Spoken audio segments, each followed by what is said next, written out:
Hello, good evening, and welcome to the Super Licensed F1 podcast. My name's Rodney. My name is Zach. I feel like I'm always talking really fast during that bit, and then I leave a pause for you, and it just feels like I'm slamming on the brakes or something. Don't know if we can do anything about that. Do you want me to guess when you're going, like as soon as you're getting in, I need to not wait for the break and just get right on your tail? That sounds like a recipe for disaster. Like it'll go tragically wrong, and I'll be like, hi, and you'll be like, I'm Zach. Yeah, and I'm right here. See, I'm just going to jump in whenever I hear, like, even the small, like, it sounds like you're getting to the end of a sentence. I'm just going to be like, wah, right there. Well, so what's new? Story of our friendship, mate. Thanks for listening. This is the Super Licensed podcast. We usually talk about races, except when there's no race to talk about. Oh boy, do you think we want to sit around twiddling our thumbs and not talking to each other? No way. We like to get on the old Netflix, fire it up as friends, and watch Drive to Survive. But Zach, what do we call it?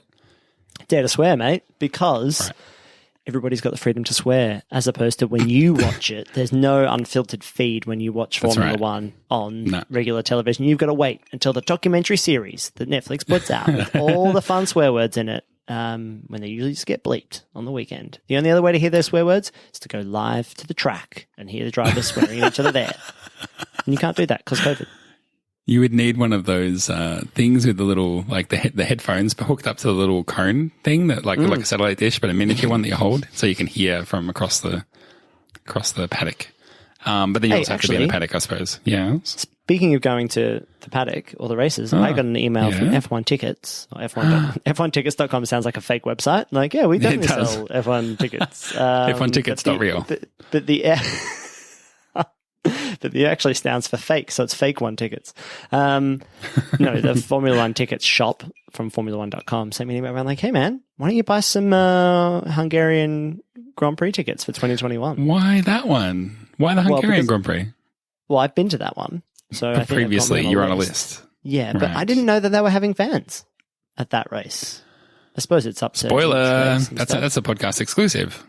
It feels like it. Maybe that's it. So yeah, I look forward to going. Well, I'm definitely not going to the Hungarian Grand Prix this season. But good luck to all. You're the just going to go to Hungary, but not go to the race, right? classic Zach style. Yeah. Well, that's interesting. I know they are selling or hoping to sell tickets to the Melbourne Grand Prix, but I'm still really in two minds, especially after they moved it from earlier in the year to later in the year. And the vaccine situation will be virtually no different between now and then. So I don't know. Just don't know about that one. But we'll see. Watch that space, I suppose. Zach, we're here to watch an episode of Drive to Survive this week. We've chosen, out of all of the episodes in the world that we could do, we chose to do the next one in the sequence, which is Season 3, Episode 4. What's it called again? It's called We Need to Talk About Ferrari. Exactly. And we're going to start it very soon. You're going to give us a countdown. So everyone who wants to watch and sync up, it turns out there is one person. So thank you so much. Watching and watching along and listening to us drivel on about this silly show. But yeah, Zach's going to give you the countdown and we're going to get into it. Hey, I take umbrage with the fact that it's a silly show. I've had more people since the last time we spoke tell me that they're into Formula One now. And I was like, Drive to Survive ? And they're like, Drive to Survive, period. Exclamation mark. That is the thing. Question mark. Everyone's getting into Formula One because of this show. And I wonder if they watch the races and they're like, this isn't as interesting as the TV show. Yes. Wow, there's a lot more of it than the TV show. I had an old friend reach out to me to say, hey, I know you're into Formula One. I've been watching Drive to Survive and I think I'm going to start watching this year. And I was like, that's great. See you at 3 a.m. for the Abu Dhabi Grand Prix on a Sunday night. We'll just see. We'll just see. No, you know what? You don't have to do that. Just watch the highlights. It's fun. All right. Are you ready to Drive to Survive? Or do you perhaps choose Dare to Swear? Because here we go. Get your remotes or space bars or clickers or screen taps ready for the countdown in 3. Well, no, this is the countdown. I'm not going to count down the countdown. So get ready to press play. 3, 2, 1. We're watching. That's a good. We do that happening. So that I know that you can see it because we're using. Yeah, it's confirmation. It's like check. Yeah. Now this week, Rod, I have turned the subtitles on. Oh, thank you so much. That's great. So you can see those, can you? That's For the real experience, everyone at home should also do that. Yeah, I think it makes sense because we do a lot of talking. So we've got Sebastian Vettel on screen right now, introducing his new helmet to the team with a green screen. And then he was being a bit funny about it. And they're like, how about you don't laugh about anything? So this is serious. I know this is a meme, but who had on their 2020 bingo card, Sebastian Vettel would be too funny for Ferrari? Finally, though, this actually, I like that quote. They're like, ask a child to draw a car and they'll draw it with red. Because that is so right. Like there is no other racing brand, right? Ferrari is it. In car racing. You're right. Will Buxton is a genius. Finally. Definitely his line. Well, it's Enzo's line, right? He was just quoting Enzo Ferrari. Yeah, but Enzo got a lot of his ideas from Will Buxton. That's true. That is true. So we're seeing the glory days of Ferrari, especially the Schumacher years. My goodness me. I lived through every single one of those races, and man, what a time to be alive. In the bad way. If you're a fan of his, great. But if you got really sick of seeing the same driver win, sound familiar? But doesn't the young rod of today just have that with Lewis Hamilton? Yes. Well, the young rod of today. What do you mean by that? Well, because you just the young rod inside the old rod? Formula One. So yes. Whoever the new version of that is, how old were you when Ferrari was just winning every race? I would have been in my 20s. Yeah, okay. Early 20s. Yeah, exactly. So all those people who are saying now, I got into Formula One just, these last 5-6 years have just been watching Lewis Hamilton win every single race. Yeah, I don't know. I was pretty weird as a 20-year-old, so... So you were watching this and some sort of weird, like, Korean art house film probably straight after. Yeah, at the same time. It's dual screen. Two CRT TVs. Yeah, this is still just more Ferrari stuff, really. This is just everyone saying how much they love Ferrari. And how bad it is now. Yes. They've got this very tense situation they have to deal with Sebastian Vettel where, oh boy, whoops, we accidentally fired him before the season started without telling him. Yeah, that was an interesting novelty serial that they released where they're like, Ferraris, we fired Sebastian Vettel before the season ends. But that's the reality that they've got to deal with. Yes, just add milk. It's all marshmallows, basically. And we're going to be focusing on the Monza race, which, from memory, Monza was a real good race. Just not that good. This is the part where everyone gets their head zapped. There's Will Buxton getting his head zapped. Zap. Just getting makes his you memory forget erased. everything from the last race. Yes. Oh, my God. So that's 2002 and Ferrari dominating. Zip. Yeah, it's so that he can actually effectively give everybody a full reintroduction to Formula One every single time. So he's like, now this is Formula One. We have practice on Friday and then qualifying on Saturday, and there's no points on Saturday, and then the race on Sunday. And Ferrari's great. Or are they? I like Binotto. Do you, he looks like a Ferrari team principal to me. Like, he's on brand. Okay. He looks like a stereotype of a Ferrari team principal. Yes, exactly that. Okay. Yeah, the cool not a very nice thing to say there. What do you mean? Well, he doesn't look like a human. He looks like a character from Where's Wally. That's what I mean. True. Well, I liked this interchange. I really is the question, do I like him? Yeah, what do you think? I mean, I liked him when he came in because he didn't seem like a cigarette salesman executive promoted up in Ferrari. He seemed like he really knew what he was talking about. And he seemed like when Ferrari were on the rise again, he seemed to be the one responsible. So I was like, well, thank goodness they're actually turning into something of a meritocracy and promoting people who have done well.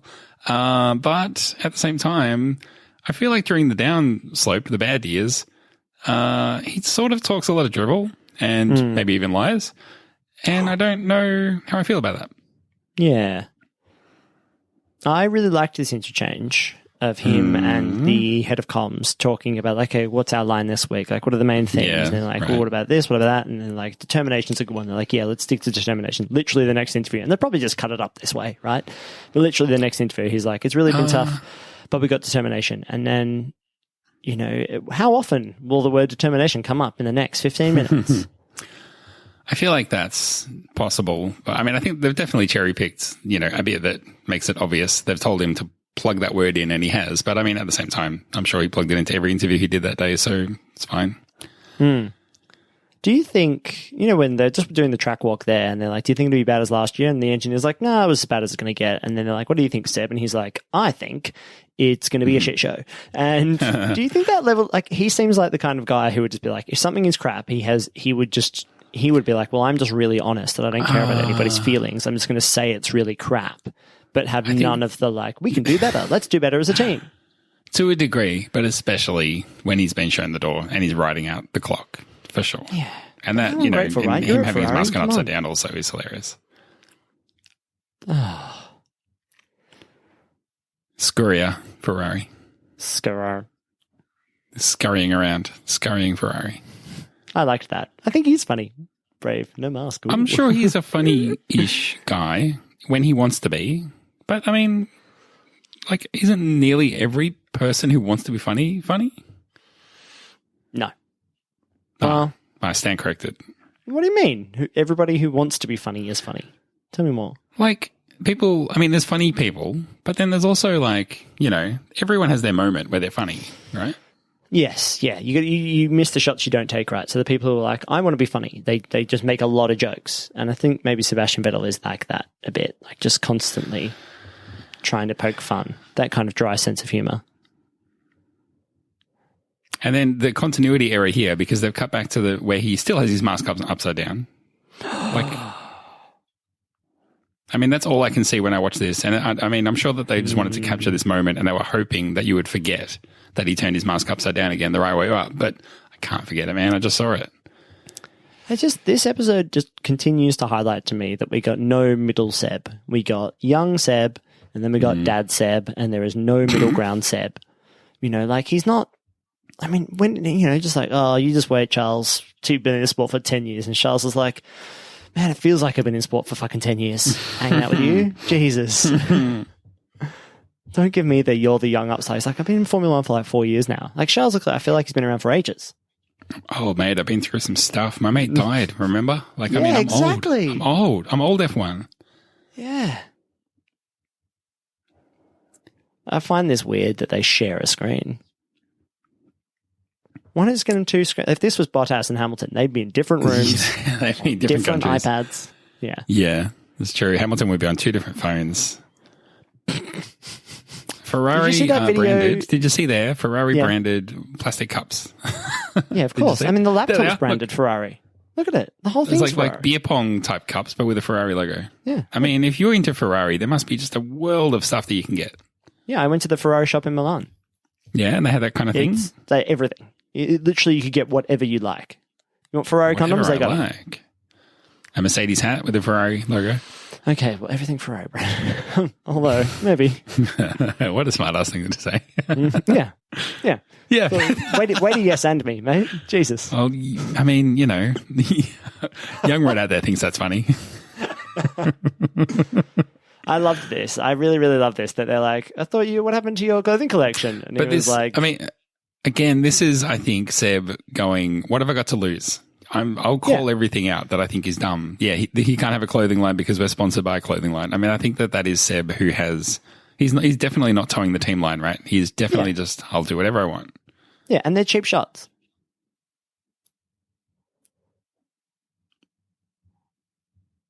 Do you believe that? Do you reckon that he was... Yeah, no, I do. Okay. I think he went there thinking they're going to carry me up on their shoulders every single day. And then he probably thought, well, yeah, my performances aren't that great, but they hired me for a reason. I'm a freaking 4-time champion. Yeah. So I do think he probably would have been surprised when he got the call to say you're out. I mean, no one else was as surprised as him, but yeah, I think it would have been a shock. I think Ferrari just kind of operate in a bubble as well, where they just like, we just do whatever we like and we're untouchable with Ferrari. But yeah, that is spot on there, that it is a toxic time. Like it's a toxic situation to essentially just fire your driver without really giving him much,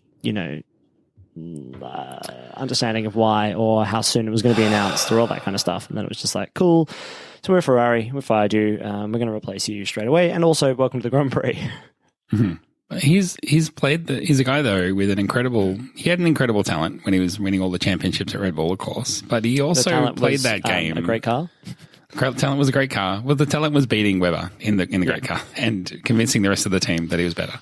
But he that's what I mean. He played that game. He played that game of I will screw over Webber wherever I want. I will disobey the team whenever I want, and I will deliver all the results and get all the spoils. And now, to some degree, his chickens have come home to roost. So I don't feel that sorry for him. I can't honestly say I feel sorry for him, but it's also, valid given his performance over the previous year. Yeah, I think that's a great point. I haven't really thought about it like that, but you're exactly right. It's just like, do whatever you want as long as you're winning, it doesn't matter. And then it's like, when now things aren't working, you don't get to fuck around and you got to toe the line and you don't get to be the individual anymore. You just be the nice guy. We're not just going to keep you just because you suddenly be the nice guy. You got to win. You got to win. Imagine the Italian. It's hard to come up against Charles Leclerc as well. He's just so lovely. I wonder though, where he's at, because he's such a dynamic guy, fast, charming, funny, engaging. But there's like a funnier guy. There's a more engaging guy. There's a faster guy. I mean, all of the weapons in his arsenal. There's like someone else with a bigger weapon. You know what I mean? As in, you look at Norris. Norris is a more engaging guy. Look at Daniel Ricciardo. He's a funnier guy. You look at Verstappen. He's a faster guy, and it's like we've got you covered. You're an amalgam of a few different people, but all dialed down to like 90% maybe. Yeah, I think what Charles Leclerc's like superpower in this grid is that he is like he genuinely has that kind of somewhat effortless appeal of the kind of like, but I'm a Formula 1 That's driver. True. I was always going to be a Formula 1 driver. I'm amazing. There's no real problem here. Like it's an easy arrogance. That's true. There's no problem here. You don't judge the arrogance. Yeah. No, that's true. Like this was my destiny. But he also has but I think it also kind of suits his narrative though, that he came through Sauber and Ferrari aren't doing that well. So when they have performed well, it's been Charles Leclerc who's been doing it. Like that's actually suited the narrative really well. There's never been a question around Charles Leclerc's like if Greg Russell goes to Mercedes, right? Greg Russell, again, every time. No, just stick with it. I was going to let it go and not even say anything. Why do I say it? I don't even like Greg Russell that much. He's fine, but I don't know why he comes up all the time. I think I second guess myself. When George Russell goes to Mercedes and Mercedes is really good. Yeah, I know. I know. Doesn't matter. Fucking hell. When Russell goes to Mercedes and the car's amazing, and it'll be like, see, I'm amazing, the car's amazing. People are like, yeah, but the car's just amazing. You can be good in all those other things, but we really think it's the car. Whereas with Charles Leclerc, there's no doubt that he is outstanding because the car's trash. The car has been trash the whole time he's been there. It's kind of true. And, as he continues to kind of show up Carlos Sainz this whole season, which I imagine will happen, people will be like, oh, yeah, it's like, see, look how great he is. And then eventually when the car comes good, we'll just continue to pin it on Charles Leclerc and not really on Binotto and the rest of the Ferrari team. Maybe. He's just a brilliant communicator as well. There's none of, he's just so cool. He's like a movie star. Like it would be like if you were to go and write in what a Formula One driver, like the hero Formula One driver of a movie is, I think you would write something similar to what Charles Leclerc is. Yeah. If you ask a kid to draw a Formula One driver, he draws Charles Leclerc. Yeah, exactly. In a red car.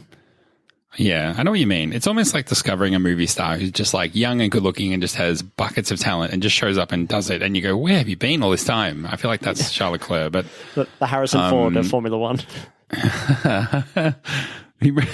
Harrison Ford, of all the things to go to, not Shia LaBeouf or, Well, I mean, isn't that the myth a little bit about Harrison Ford, that he was just kind of... Is it?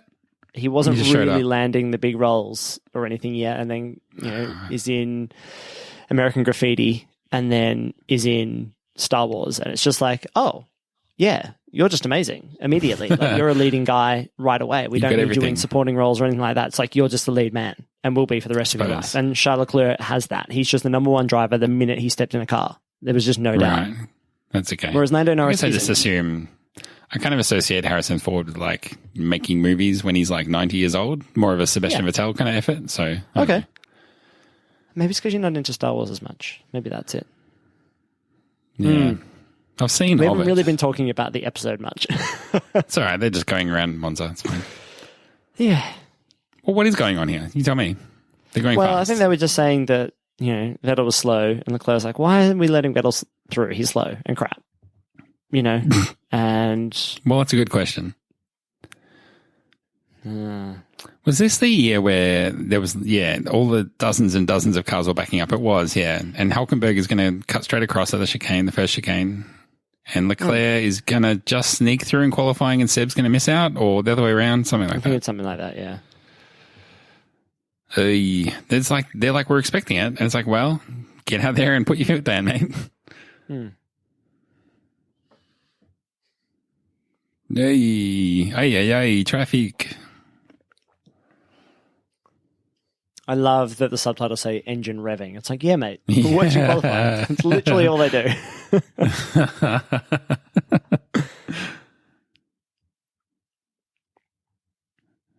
This music is, I've never appreciated this music before. It's like African drums and then like strings. I like it. Oh, Sebastian, you're not going to improve on your time. They really were surprised the fact that he was just there. Did you see them all? They're like, what are you doing? Why are you here? Yeah. Why didn't you go and settle that?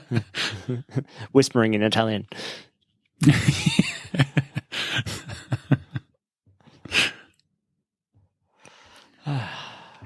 Just realized I don't have any Canadian Club and Dry, but I am drinking straight whiskey this week, so that's good. Really? Tell me more. Yeah. My birthday was recently. My brother got me a wonderful bottle of Talisker wine. Talisker whiskey. Talisker's the best. Lovely. Goes down so well. Very smoky. And it's real good.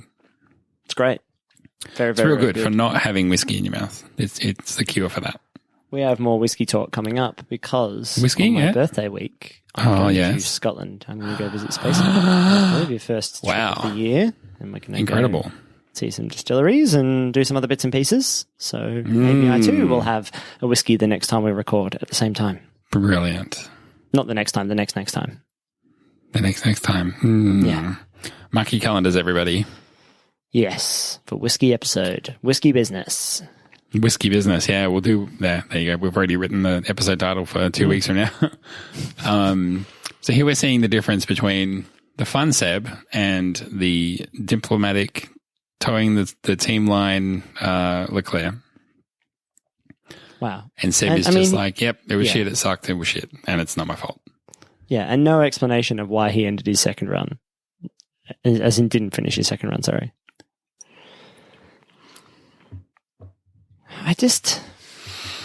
Is Sebastian Vettel just in it for himself going really fast? Do you think Sebastian Vettel ever really gives a shit about the team?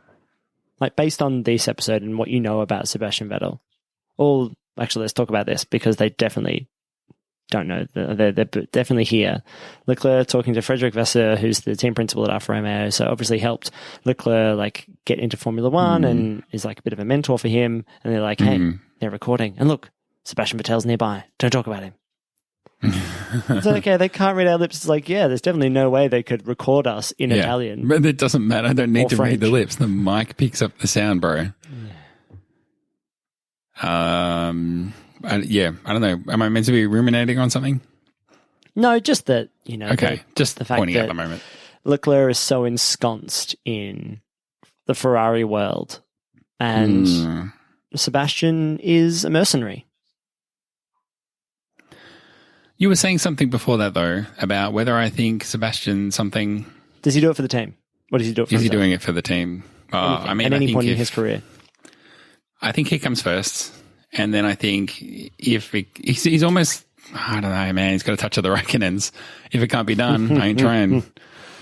Or I'll have a go. But if it's not working, if I'm not feeling it, if we're not cooking with olive oil, then we're done. Not all the time, but he has moments. It's tense. I can hear the tick tick tick of the clock winding back, which I hate. Don't need to see any of this crap. Should have set up the episode with this stuff, mate. I do remember this race though, Monza 2019, and I think there was a Dare to Swear episode. I'll drive this 5 episode about that. Forgot the real name of the show there for a sec, but they were like, Charles Leclerc, the bad guy of Formula One, will win at all costs and break all the rules and take no prisoners. And he beat Lewis Hamilton, how dare he? But, I mean, it was all fair, mate. Was it, though? Because this is all very much about, this Ferrari was so fast. And then, oh my God. That's different. It's almost like that's they were not cheating. about how he's driving. But no one's allowed that's to talk what's about going, it. Man, he doesn't design the engine, man. Like, come on. God, can we just go back to Singapore? When can we go to the Singapore race again? We should do that. Yeah, we should really do that. I love it. Christian Horner is such a direct talker. And then as soon as they ask him a question about something he doesn't really want to talk about, he's like, I mean, you could say we just, slid some papers under the FIA's door, or maybe someone did, and maybe we just pointed out that their car was very interesting and faster than ours. And we were surprised by that. And we took that personally.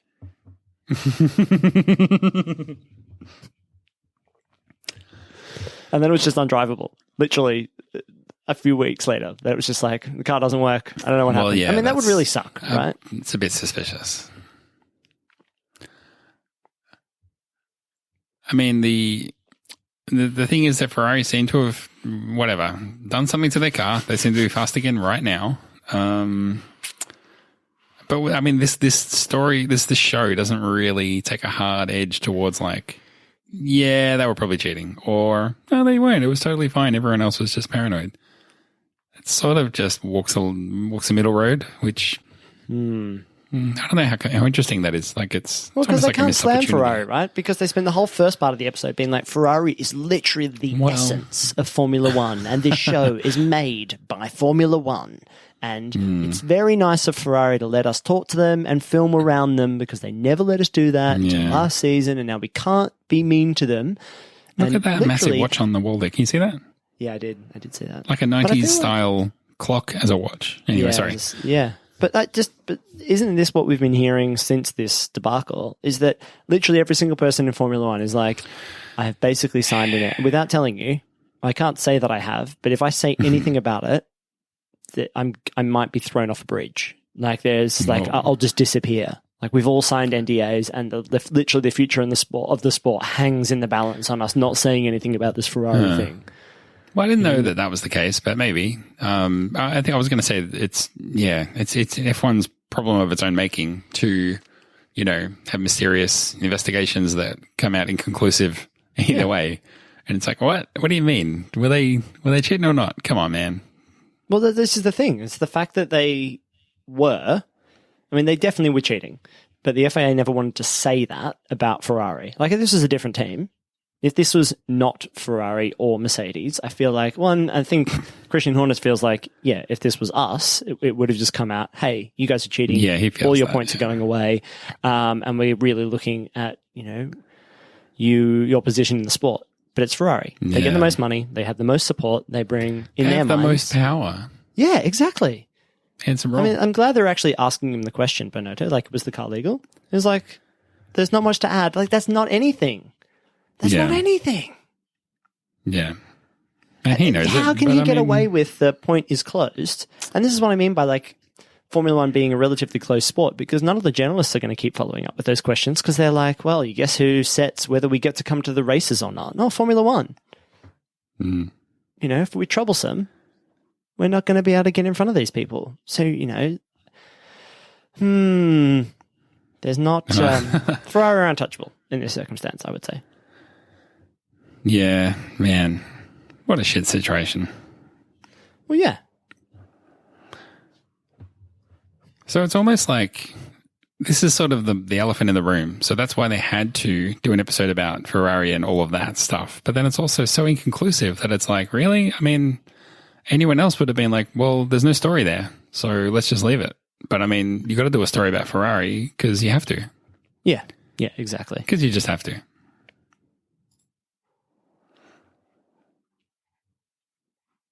No, thanks. Nah, he's not really the story. No, they're gone. Oh, wait. Is that Sebastian all the way over there? Oh, God. We thought it was Charles. So slow. My goodness. Where's his walking frame? I can't waste all my film, all my expensive film shooting him. We're going to run out. So maybe we should change this for when, we'll swap this out for Drive to Survive Season 4 when we get to talk about Fernando Alonso coming back into the sport. But like Fernando Alonso, like I love Fernando Alonso, but you know, he won 2 world championships. Like what, 20 years ago? How long ago was it? It was like, it feels like it was 20 years ago. Somewhat, you know, yeah, do the math. 14 years ago. Yeah. So what, 2000? I don't know, 16 years ago. Whatever. Yeah. An insane amount of time. Right? Yeah. People have been born and have watched this series and have started watching Formula One since Fernando Alonso won a world championship. And he also went to Ferrari and didn't do incredibly well. He did pretty well, but the car, I would say, was better there. And, you know, but he's still treated pretty nicely in Formula One. Like, Sebastian doesn't really do much, right? I don't think he does much to raise the ire of people in Formula One. It seems like he's the only person who seems to like him is his old daddy, Christian Horner here. And he just likes him because he won him everything. So you're trying to say that the career trajectory of Fernando Alonso and Sebastian Vettel more or less the same, except Vettel is still cast as a good guy and Alonso is cast as a bad guy. No, the opposite way. I think Vettel is actually cast as a bit of a bad guy. Oh. And is disrespected. I mean, I would say Alonso is absolutely cast as a bad guy. And when he retired, everyone was like, good, get out. Because he screwed up Lewis Hamilton and robbed him of a championship, don't you know?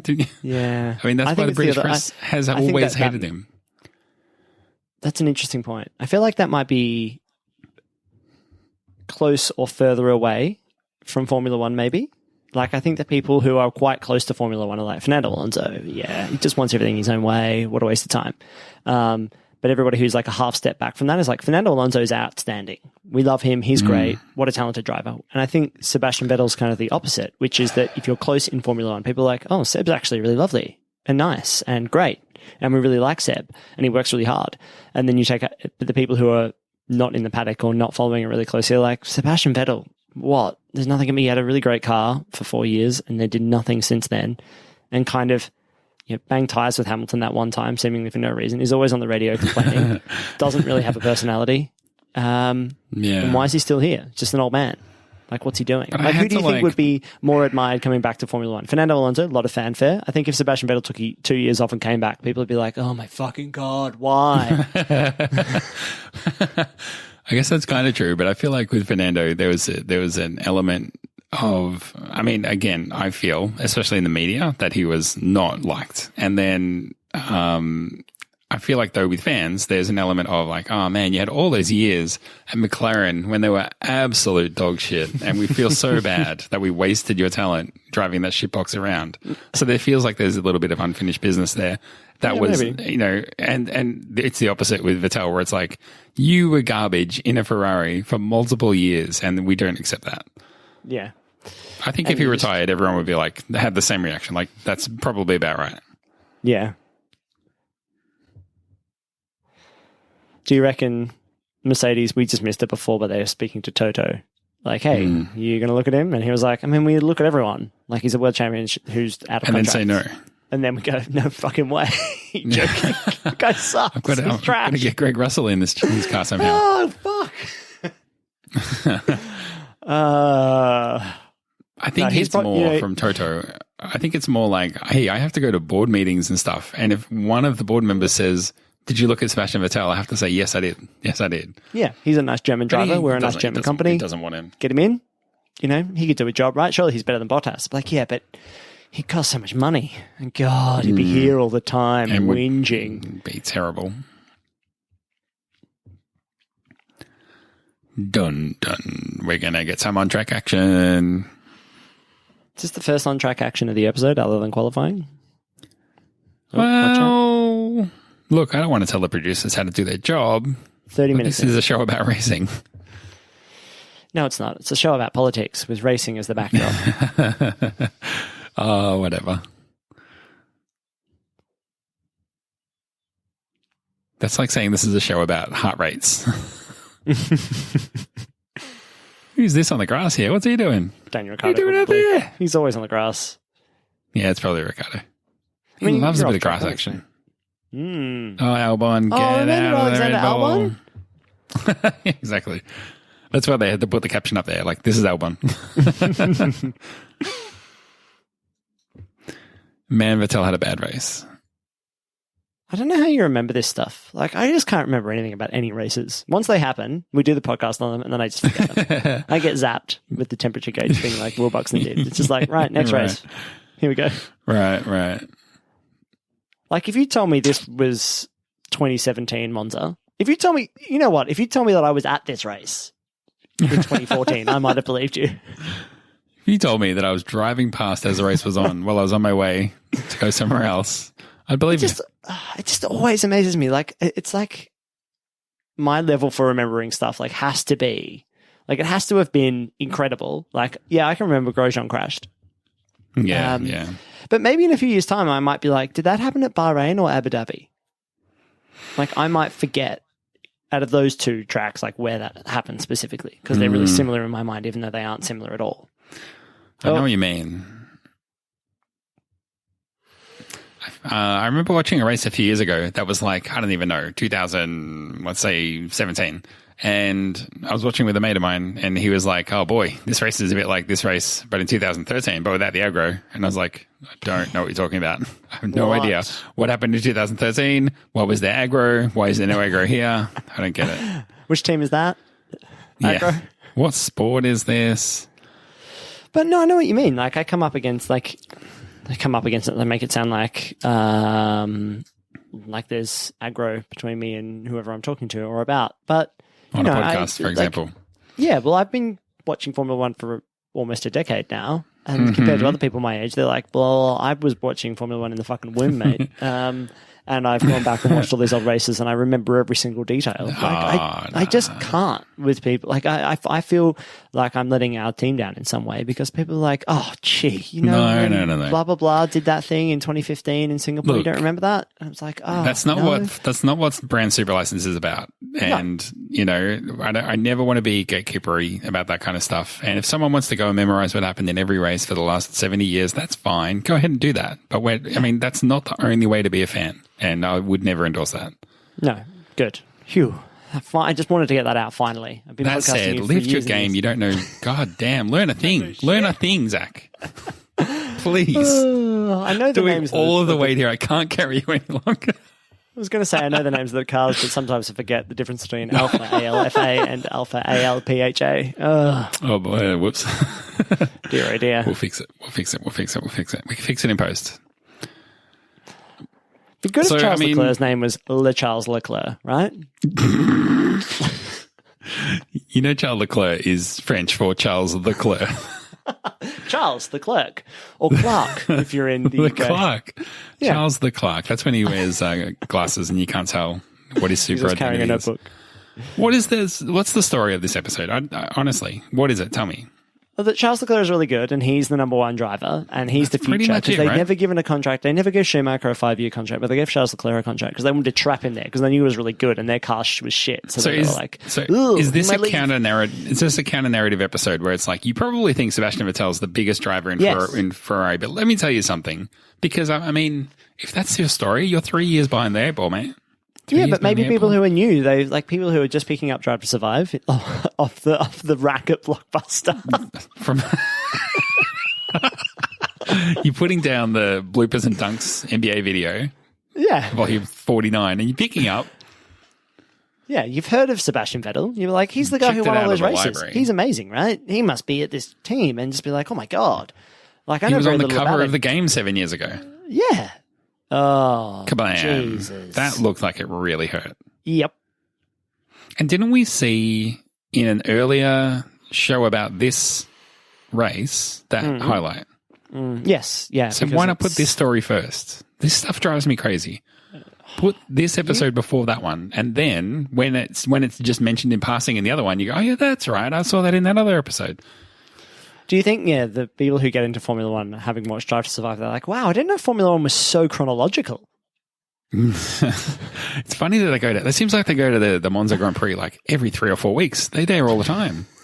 Yeah, how often are they racing in Monza? It's like they just go there to shoot the crashes. All our hopes to the bin, Rod. We put all our hopes to the bin. Look, the guy speaks 5 languages and looks amazing in a pair of Ray-Bans. I think it's a great sentence. How many fucking F1 races have you won, mate? Oh, I thought you were going to make it how many languages I speak. You know what? You. I've won fewer F1 races than languages I speak. Well, there you go. Can it be said that Leclerc speaks more languages than races he's won? This is the thing, right? He's won a couple. He's won a handful, right? But if you told me that Charles Leclerc had won 10 Formula One races, I might be like, yeah, maybe. No, 10's a lot. That's more than Ricardo. That's more than Weber, I think. Weber was on 11, maybe. How many has Charles Leclerc won? Guess. I have to get within plus or minus one, right? I mean, sure. I think he has won total number of 4 Grand Prix. Grand Prix. You can say Grand Prix. Grand Prix. I did. Yeah. I did. So I think he's won 4, and if it's 3 or 5, I get it right as well. Because come on. He's won 2. See, like I said, 2. Yeah, he's had 12 podiums, 61 race starts. That can't be right. That can't be right. Yeah, he's won 2.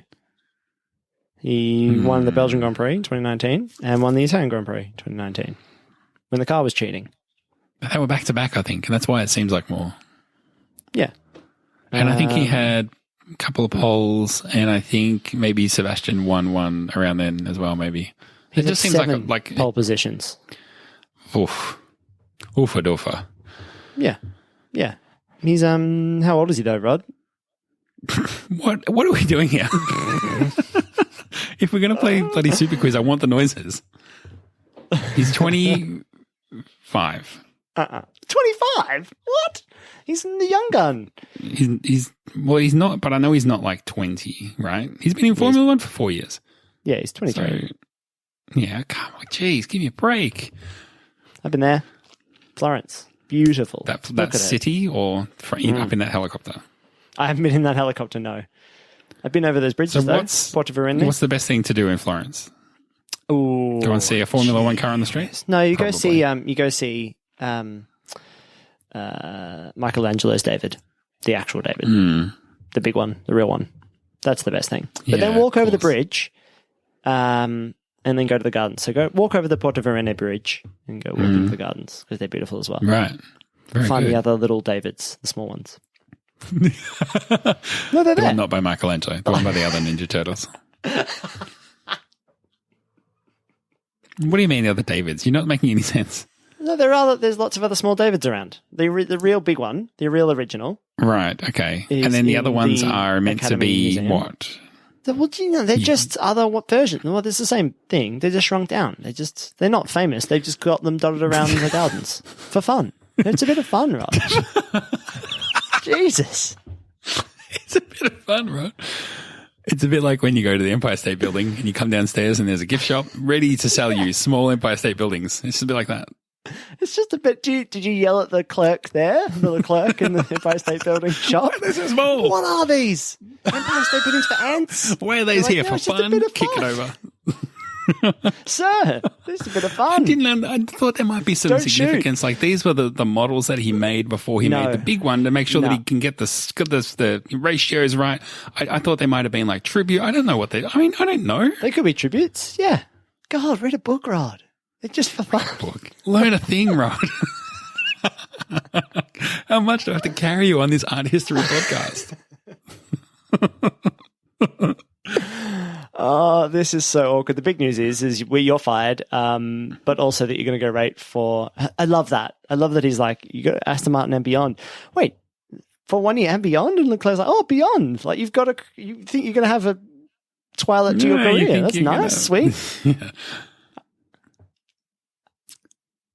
I mean, yeah, I feel like I've seen a version of this thing play out about 10 times over the last 5 years. So, I mean, there must be people for whom this is like, oh, wow, what an enlightening look at how the social media machine works when they're announcing driver, changes or whatever. But I was like, I mean, cut to the bit where Sebastian calls them all dickheads and flips the table or something. But if he doesn't, I don't care.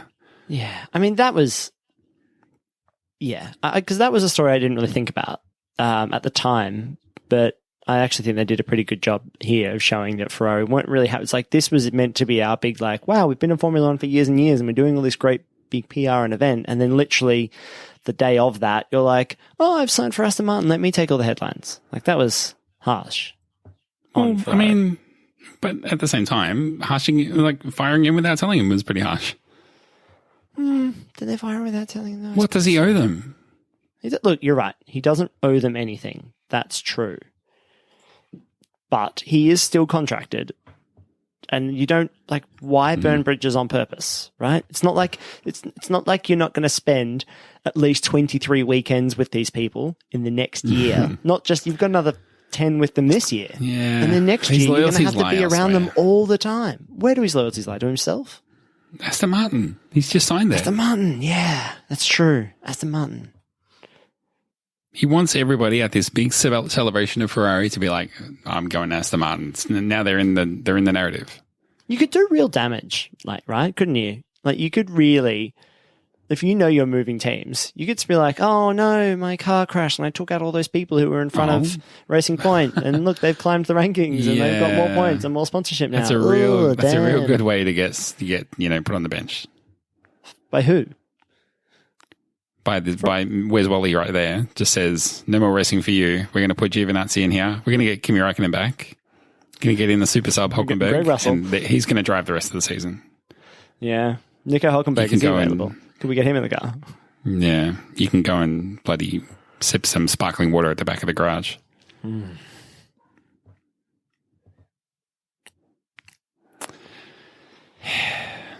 Ferrari's a family until we don't like you and then we turf you.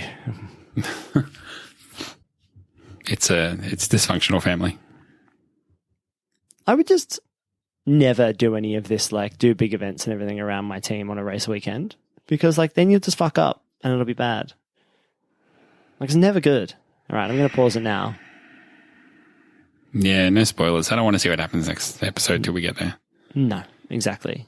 You got to survive. Well, between now and the next episode. Hope I survive. Yeah. I feel like I got my blood boiling that episode. Oh boy, it must have been all that red. You're like a bull or a dog. No, dogs can't see red. I don't think bulls can see red either, though. Actually, I think that's one of those things. Yeah, I think it's just you. I think in that circumstance, the bullfighter, being literally the only thing in their field of vision, dancing around. I don't think it's got anything to do with the red. I think it's just like, oh, for fuck's sake, can this be over? I'm just going to run into you. Yeah, I'm just going to kill you, and this will all be over. Yeah, finally. Great. Well, that was another amazing episode of Dare to Swear, where we definitely just speak about what's on the screen and not go off on many tangents. No, I think that one was just a bit of a boring one from Ferrari, right? I mean, it was interesting. I mean, we're reactive. You got to give us energy. You give us energy, we'll give it back to you. Yeah, if anything, on the energy scales, though, this is maybe the one thing that Charles Leclerc lacks. I actually think he has more energy in the car. When he's out of the car, he's too cool. He's so cool. And so is Seb as well. Like, Seb can be harsh and biting and cold, but you wouldn't see either of them like a few. Like, could you imagine that, when they had the fan call earlier, when the two of them were on the Zoom call with their fans? Like, talk about talking to two people who'd be pretty boring, right? I would not be thrilled. I mean, at least you got Leclerc, though. Yeah, and Seb's going to say worse if it was mean. just Seb and you're like, Seb, great. Okay, well, I'm going to ask you one question. Well, two questions. Right. This is getting worse all the time. If you were to host a party and you could have, who would be the number one Formula 1 driver you'd want on the current grid, and then who would be the one you definitely wouldn't want at your party? Dinner party. Let's say it's a dinner party, 6 people. Oh, a dinner party. That changes the dynamic. Yeah, I know. Sorry. No, that's okay. Because, I mean, obviously, Räikkönen, except, boy, he would not, leave you any of the drinks. So, if you want to have a good time and have a drink, don't bring Kimi. Let me have a look at the old standings and pull up the driver names so that I know, get the full field. Because I'm going to pull the best name, which is going to be, I can't be Yuki Tsunoda. Anyone other than Yuki Tsunoda. Maybe like a George Russell, or even color signs would be good. Okay. Yeah. I'll note this down for your birthday. They're the ones that I would next year. want. The ones I would absolutely not want. I guess we take Nikita Mazepin as a red. Latifi would be fun, I reckon, because he's Why? because underdog, and also like, how ridiculous is it that I'm an F1 driver, right? I don't know. I can give you a short list of people I wouldn't want, but yeah, I think, yeah. Did I say who I wanted? Yeah, George Russell, we'll go him. He'll be good. Carlos Sainz would be good. Obviously, Lando Norris would be pretty good. Although he'd probably be like updating his Instagram stories all the time. Yeah, and Ricardo, sure. They're in the mix. I feel like Carlos Sainz would be a little... I'd be nervous. I think Carlos Sainz is used to the finer things. I think he would arrive at my house and be like, oh. Yep. Oh, you got this. Where is this wine from? You've got those curtains. Oh. I noticed there was only on-street parking for my Ferrari. There was nothing off-street, and there definitely wasn't a valet. Just sitting on your couch here, and it's like sitting on nails on your couch. What, did this thing cost less than $10,000? What the hell's going on? Can I swap seats with someone? Because mine is not comfortable. Oh, we're all in the same. Yeah. They're all the same. Right. I didn't just What, is this cushion made out of sandpaper? What the hell's going on? You might be right. I don't know, though. There was that episode in the last season where he was like, I just want to go to M&S and the supermarket and get my old El Paso taco mix. Like, where is that? And they're like, we don't really have that here at M&S. It's all in brands. I think that's fun when he does it. I just don't think it's fun when you do it. When you serve that up to him and you're like, here's some slop. Isn't it funny? He'll be like, no, this is not funny. Yeah, when he drives to I McDonald's, don't get it. It's great. But you can't drive him to McDonald's. He'll be like, no, where are you taking me for dinner? McDonald's. Yeah, that's absolutely right. Well, at least not until you get him very, very drunk. Yes. Well, look, we've done our job. We've talked all around Dare to Swear, Yep, Drive to Survive. And we're going to be back with another one in between races. I was going to say the next race is the Portuguese Grand Prix. So that's coming up this week. We'll be talking about that one next week. Anything that we need to cover off race-wise in terms of like, there's a race coming up. Watch it. Yeah. No, jump in the Discord and chat with us. Jump in the Discord. Yeah, definitely. We didn't talk about all the qualifying sprint rule changes, update stuff that broke this week because we'll talk about that on the next race. When we're talking about races and racing and stuff like that. We'll do that next week. So there you go. Quick yes or no, thumbs up, thumbs down. What are you still thinking? Thumbs up, because it's good that they'll try something new. What about you? Thumbs down still. Yeah. So there we go. But anyway, we'll dig deep on that next time. Anything else, Zach? No. Follow us on the socials. Yeah, jump on the Discord. It was fun. I hope you're enjoying Drive to Survive, because we sure are. And yeah, what about you, Rod? You got anything else you want to say? Literally nothing. Well, we'll see you in Portimao. And until then, I've been Zach. And I've been Rod. And we'll see you next time. Bye-bye. Bye-bye. Oh, yeah.